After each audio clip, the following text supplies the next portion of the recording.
바울은 그리스도 안에서 한 몸임을 말씀하고 또 서로 다른 은혜를 가지고 교회 공동체를 세워가는 일에 대하여서 12장에서 계속해서 말씀하고 있다고 전해드렸습니다.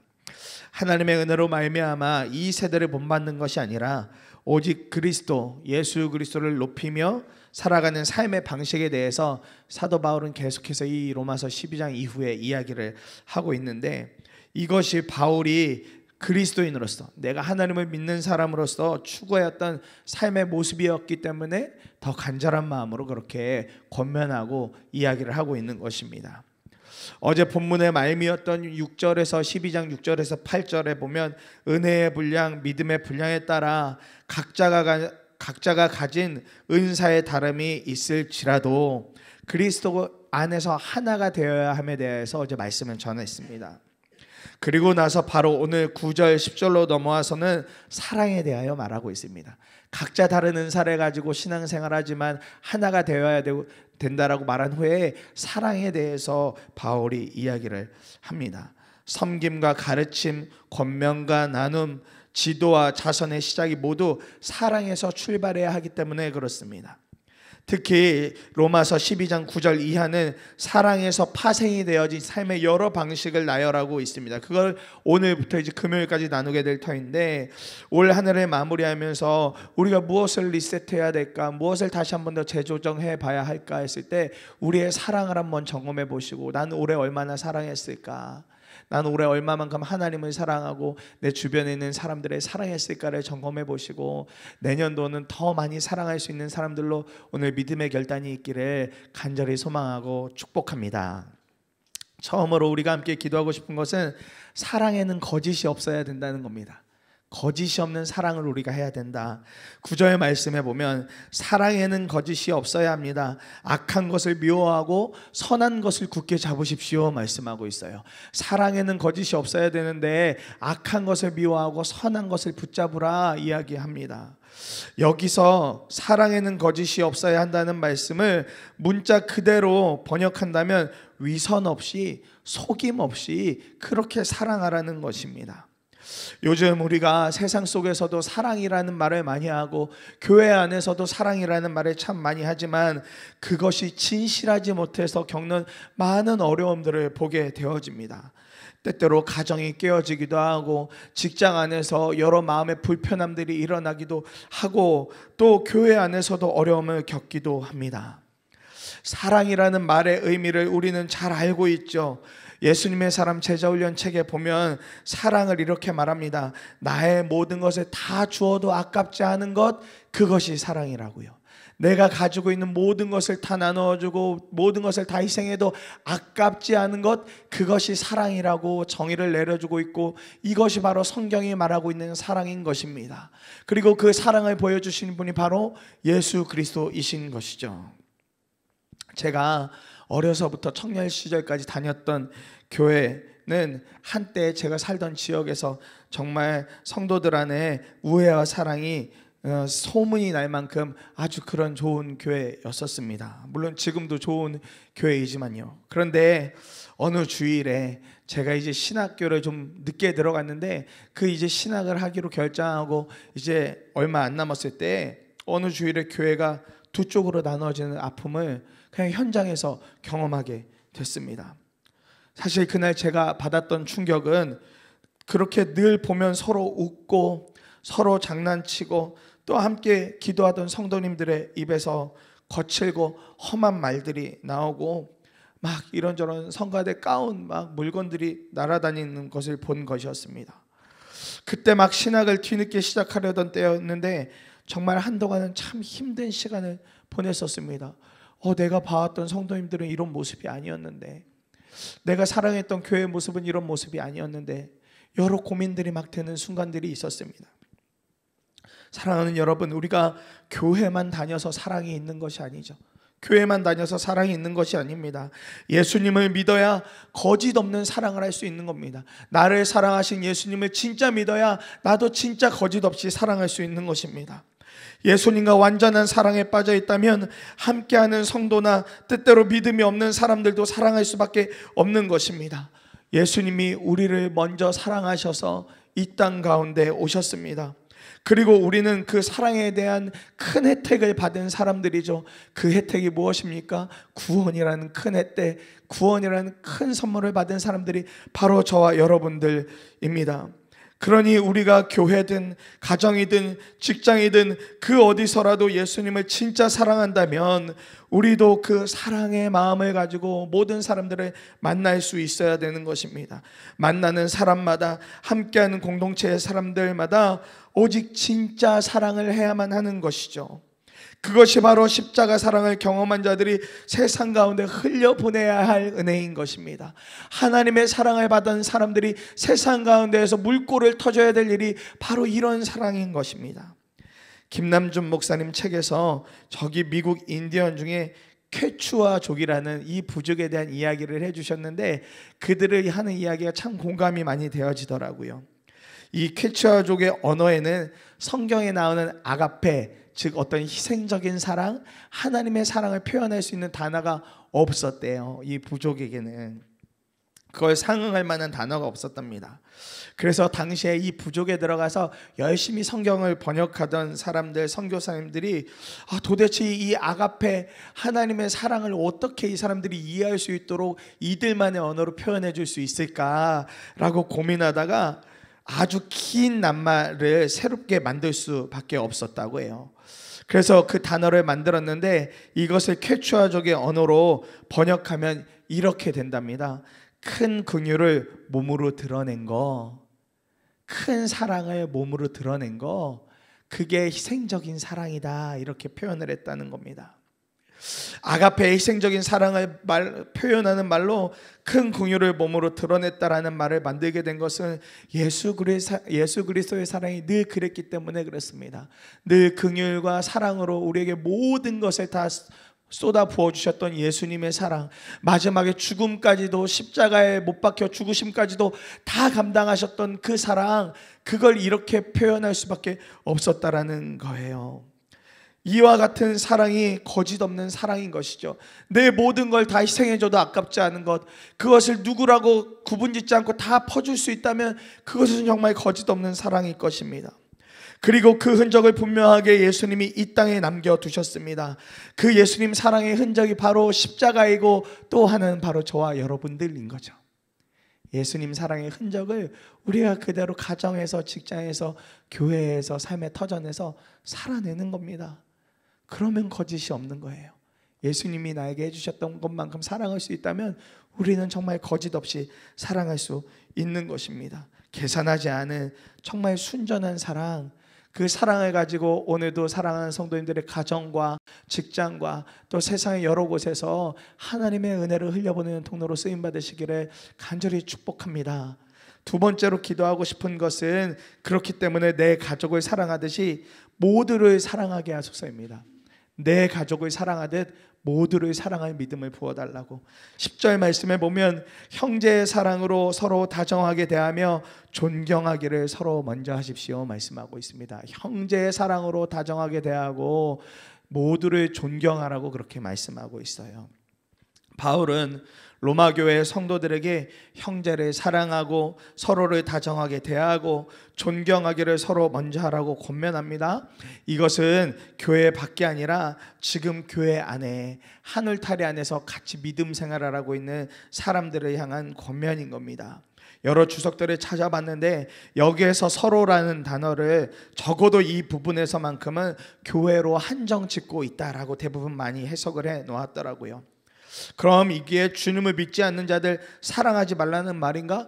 그런 것도 아닙니다. 초점이 교회일 뿐이지 로마 교회가 분열 등으로 나누어지는 것 아니라 교회의 지체들이 서로를 다정하게 대하고 서로를 향하여 존경함으로 사랑을 표현하라는 권면입니다. 이 사랑을 가지고 세상 가운데도 나아가는 거죠. 성도와 성도가 사랑으로 하나가 되고 연합이 되어지고 그 사랑을 가지고 세상 가운데도 나아가야 된다는 바로 그러한 권면인 것입니다.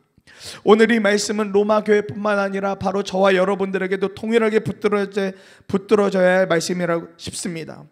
이 말씀은 9절에 있는 거짓 없는 사랑을 받는 말씀이기도 합니다. 때때로 우리가 믿음 생활하다 보면 누군가의 잘못을 고쳐주고 잡아줘야 될 때도 있습니다. 함께 신앙생활하는 사람의 정말 잘못된 모습, 정말 지금 죄 가운데로 가고 있는 모습이 보이면 어떻게든 잡아줘야죠. 붙들어 줘야겠죠. 옆에서 보기에 안타까우니까 그렇게 됩니다. 이때 거짓이 아닌 진짜 사랑을 가지고 그 사람을 대하고 있다면, 잘못을 이야기할 때, 실수를 이야기할 때 형제를 사랑하는 마음으로 대해야 되는 것입니다. 마치 내 가족에게 이야기하듯, 내 자녀에게, 내 아내에게, 내 남편에게 이야기하듯 동일한 사랑을 가지고 내 가족이 아닌 다른 사람에게도 똑같이 이야기할 수 있어야 된다라는 이야기합니다. 우리 가족이나 형제의 잘못을 대하는 모습과 다른 사람, 가족이 아닌 다른 사람의 잘못을 대하는 모습이 다르다면 그것은 형제의 사랑으로 대하는 것이 아닙니다. 불법을 고쳐주기보다는 그것 자체가 정죄받게 되지 않을 것입니다. 사도 바울이 말하는 성도들의 사랑은 어느 누구를 대하더라도, 어떤 사람을 대하더라도 서로 다정하며 존경하기를 서로 먼저 하는 것이 사랑이라고 말씀하고 있습니다. 내 형제를 사랑하듯이 누구라도 사랑할 수 있는 마음. 제가 선한목자 젊은이 교회에서 목양하다가 한번 사랑에 대해서 다시 한 번 더 기도하고 돌파하게 되는 계기가 있었습니다. 어느 한 지체가 신방을 요청하더라고요. 그래서 만났습니다. 만났는데 본인이 최근에 교회 안에서, 그 또래 안에서 겪었던 어려움들을 저한테 막 이야기하는 거예요. 근데 이야기 들어보니까 제 마음에 첫 번째 드는 생각이, 이걸 왜 이제 와서 얘기할까? 진작에 어려울 때 얘기하지 왜 이제 와서 이렇게 혼자 마음 다 상한 다음에 왔을까? 그래서 제 입에 가장 먼저 툭 튀어나온 말이, 이걸로 이제 얘기하니 먼저 좀 이야기하지. 그런데 그 다음부터 대화가 이어지지 않는 거예요. 이 아이의 마음이 상해버렸습니다. 이 아이가 저를 찾아와서 그런 이야기를 했다는 건 가장 먼저 듣고 싶었던 말이 있던 거거든요. 힘들었지, 어려웠지. 근데 제 입에서 그 말보다 이걸 왜 이제 얘기하니, 이 이야기하니까 이 아이의 마음이 완전히 닫혀져 버린 거예요. 그러고 나니까 그 다음 주부터 아이가 예배도 잘 안 나오고 슬슬 저만 이제 나오더라도 저를 계속 피해 다니는 겁니다. 사실 그때까지도 몰랐어요. 저한테 무슨 문제가 있었지? 그날 나는 이 아이를 마음 다해서 만났다고 생각했는데, 근데 어느 아이가 와서 저한테 이야기를 해주더라고요. 전도사님, 저희가 듣고 싶은 이야기는 다른 이야기예요. 저 친구가 듣고 싶은 이야기는 다른 이야기예요. 그게 뭐니? 힘들었지, 어려웠지, 이 이야기 먼저 듣고 싶었던 거예요. 그걸 또래 지체가 와서 저한테 얘기하는데 머리를 한 대 쿵 얻어맞는 것 같았습니다. 하나님이 저에게 주시는 이야기 같았어요. 너 사랑 없다. 사랑 없어. 빨리 사랑을 채워야 돼. 그날부터 하나님 앞에 간절히 구했습니다. 하나님, 저의 사랑 없음을 회개합니다. 저의 사랑 없음을 회개합니다. 제가 그러고 보니까 그 청년을 만날 때 그런 마음이었더라고요. 그냥 사역자의 마음으로 만났더라고요. 사역하는 사람으로 만났더라고요. 제가 그 또래 아이의 가족이 아니라, 형제가 아니라 사역하는 사람으로 만났으니까 빨리 그냥 그 문제 해결하고, 또 다른 아이들도 수많은 아이들을 목양해야 되니까 그냥 그 아이의 문제도 그냥 그렇게 사역자로서 한번 만나주고 해결 방법 전해주고 그럼 끝, 정리, 이렇게 되는 줄 알았던 거였어요. 간절하게 며칠을 기도하고 아이에게 조심스럽게 다시 만나자 이야기했어요. 감사하게 아이가 만나주는데 초반에는 거의 이야기를 잘 하지 않더라고요. 그래서 아이에게 진심으로 사과했습니다. 전도사님이 그때 너의 마음을 잘 몰랐어. 그때 얼마나 힘들었니? 얼마나 어려웠니? 근데 제 눈에서 그 이야기를 하는데 진짜 눈물이 나는 거예요. 너무 미안하고 너무 안타까워서. 근데 이 아이가 깜짝 놀라죠. 전도사님이 왜 이럴까? 근데 그 아이도 같이 눈물 흘리는 거예요. 그래서 한 2시간여를 만나는데 서로 마음에 있었던, 특별히 그 아이의 마음에 있었던 이야기가 그전과 전혀 다르게 들려지는 겁니다. 정말 힘들었겠다. 정말 어려웠겠다.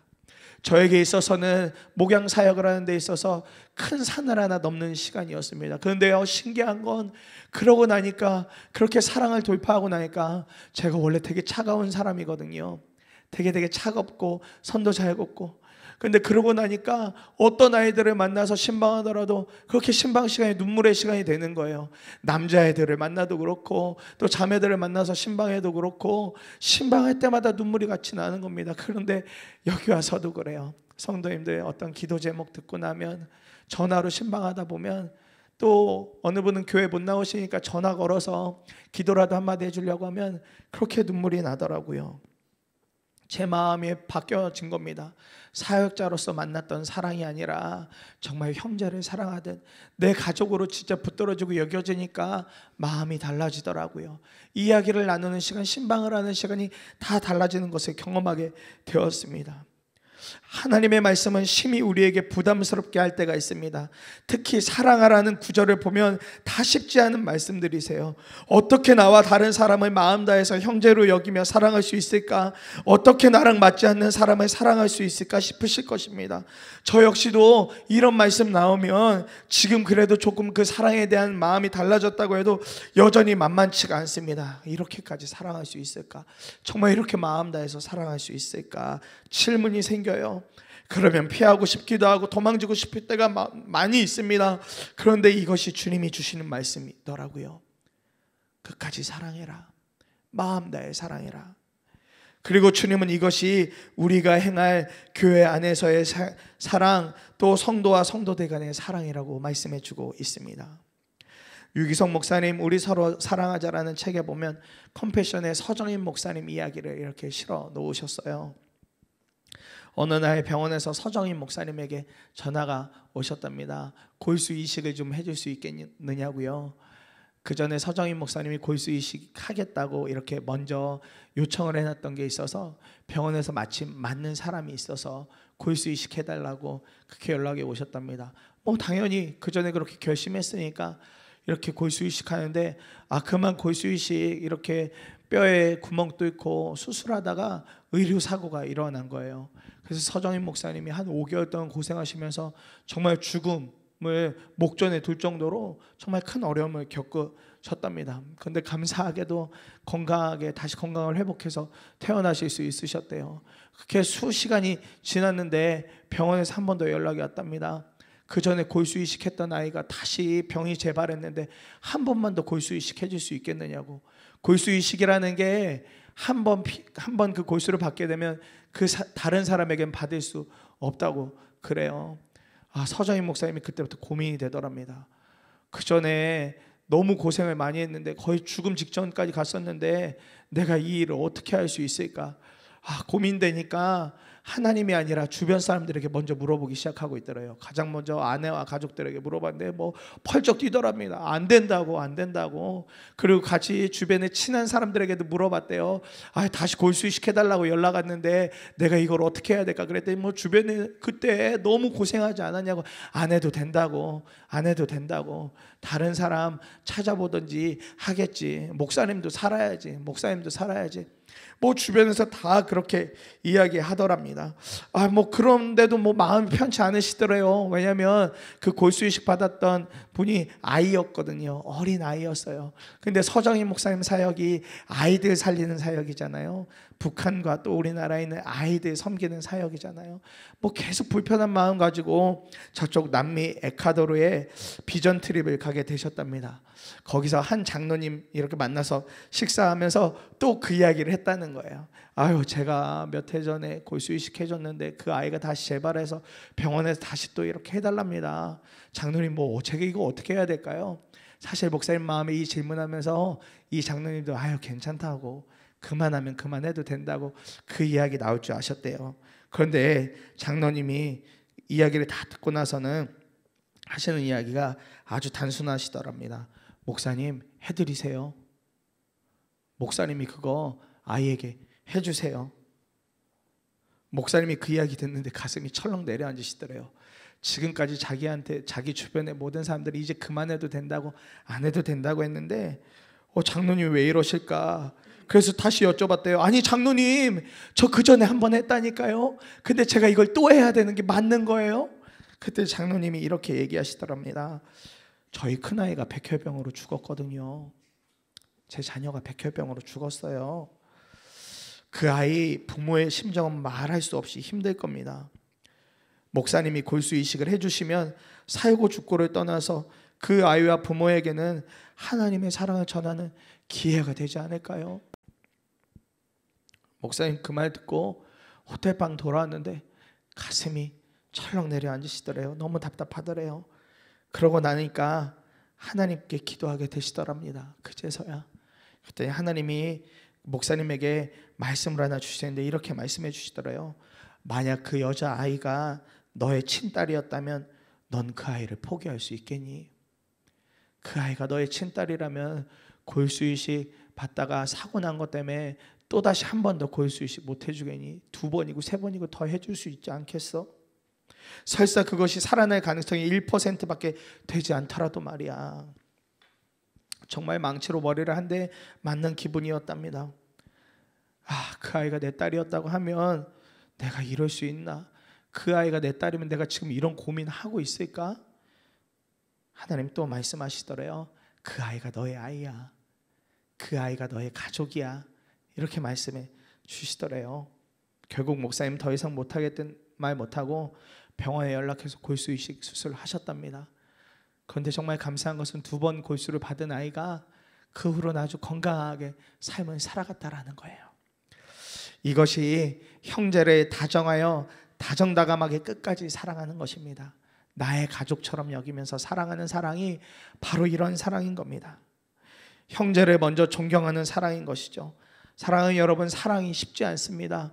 사랑이 정말 쉽지 않아요. 내 가족이 아닌 사람을 내 가족처럼 사랑한다는 건 더 쉽지가 않습니다. 이 일은 오직 예수님을 통해서만 가능한 일입니다. 교회에서 만나는 성도들을, 직장에서 만나는 사람들을 내 가족처럼 사랑할 수 있다면 우리는 이 땅에서 가장 확실하게 거짓 없는 사랑의 흔적을 남기고 있는 것입니다. 그것이 가장 확실한 거짓 없는 사랑의 흔적을 남기는 삶의 모습일 것입니다. 말씀을 마무리합니다. 우리가 하는 사랑에 거짓이 없어야 하겠습니다. 우리는 예수님의 긍휼의 흔적으로 이 땅을 살아가는 사람들입니다. 그 받은 사랑 그대로 흘려보내야 합니다. 그것이 우리가 공동체에서 이루어야 할 사랑인 것이죠. 교회와 직장, 학교와 세상에서 만나는 사람들을 향해 내 가족처럼 사랑할 수 있다면 그것이야말로 가장 확실하고도 완벽한 거짓 없는 사랑, 선한 것을 붙드는 사랑인 줄 믿습니다. 부담스러워도 우리 모두가 하나님의 말씀에 순종으로 반응해보는 오늘 하루가 되기를 간절히 소망하고 축복합니다. 2번에 나누어 우리가 함께 말씀 붙들고 기도하겠습니다. 우리가 첫 번째로 기도할 때